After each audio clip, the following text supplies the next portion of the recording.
Welcome to Cooking and Gardening with Little Bit. I'm Little Bit. Today for dinner we're having steak bites, baked potato, and salad. I have about 3 tablespoons of olive oil in this frying pan. I'm gonna heat it up on medium low. And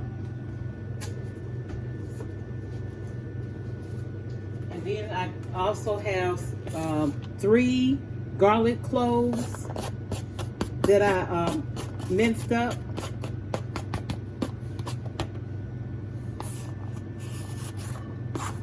Add that to it.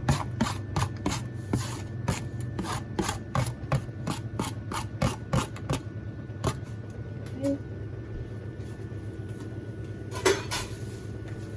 This is going to be a very short video. My baked potato is already in the oven, and I've already made the tossed salad. So most people know how to do that anyway. But I'm going to just saute my garlic just for a few minutes. Not long because I don't want it to burn.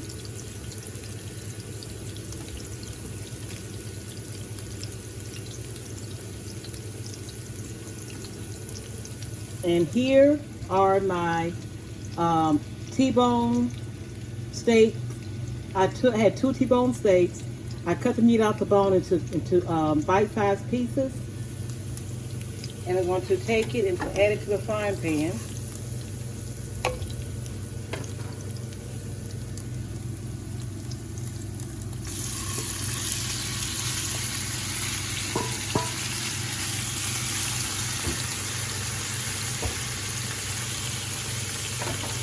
A little bit left in here, 1 piece of steak. Okay.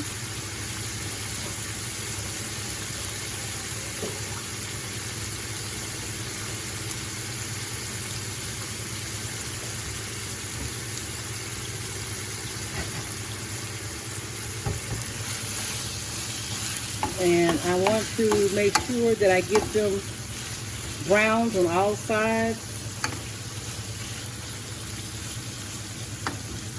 And the seasoning I'm going to use is some coarse sea salt. Maybe about a tablespoon of coarse sea salt. Or really,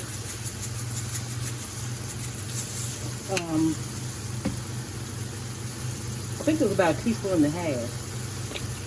And also a little bit of accent. But you know, you can do your own seasoning how you want to do it to your liking.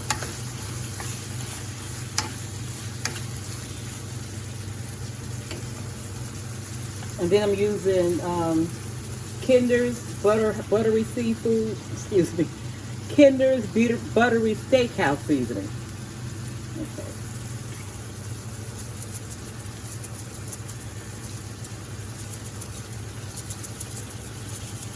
This is not real salty. It's a little salty, but not a lot. I think this is about empty.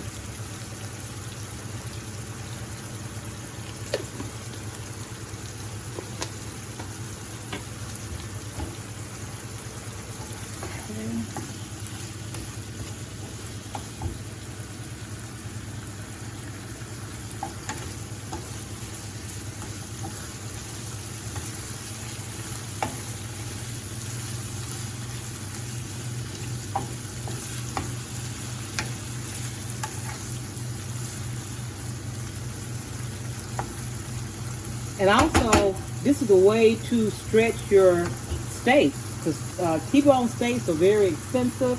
So you have a family, you could buy 3 T-bone steaks and probably feed a family of 6. This is 2 T-bone steaks, and just my husband and I are eating today, so we probably can't eat all this.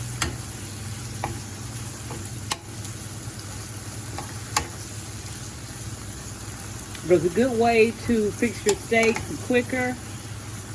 And also, like I said, it makes your steaks go a little further.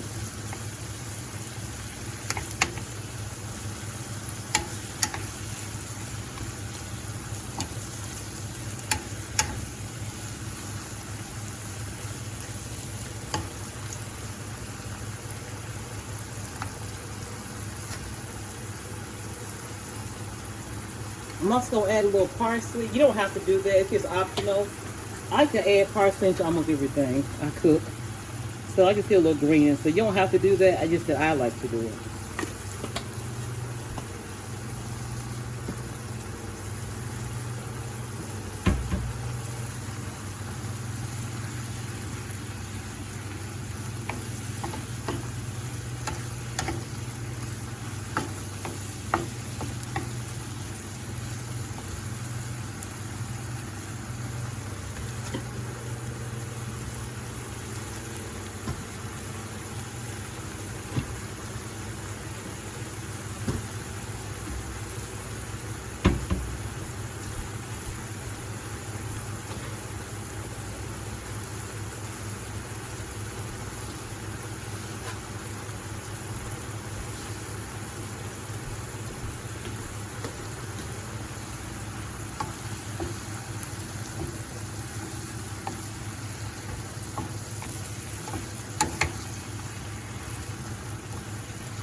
I'll bring you back in just a few minutes.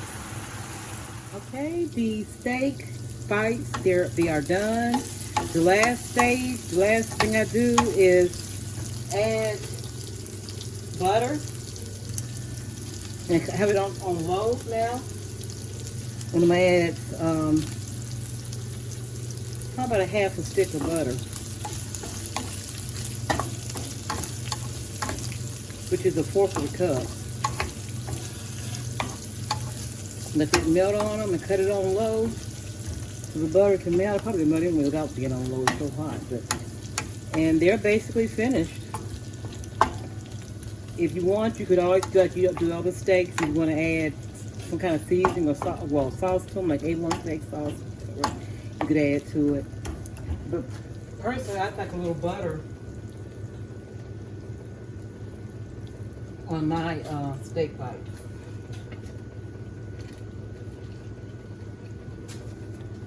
Like a little butter on them, and they are delicious. And like I said, this was 2 T-bone steaks, and it could feed 3 people really. Depending on how much you eat, it could feed 3 easily. Please let it marinate in the butter. And it's just, and I wanted like a little crisp. I wanted a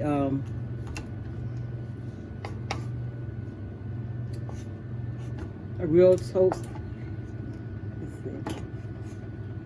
Like this, that part of it seared real good, and then soak it in, then let it melt in some butter, and they are delicious. I hope you'll give this a try because it is a delicious meat to fix with your steaks. You can do a ribeye, T-bone, whatever cuts of steak that you have. You can do this with it. Like I said, it will save you money because it'll feed more than just this 2 steaks that I have will feed more than just 2 people. But it's a good deal, and also they're delicious too. And they cook quicker, faster, and also you can do a lot with this. You can put this over potatoes. You can put it over your baked potatoes if you wanted to. You can put it over broccoli. You can do a lot of things with it. But I'll bring you back to when I have my plate fixed. See you in a few.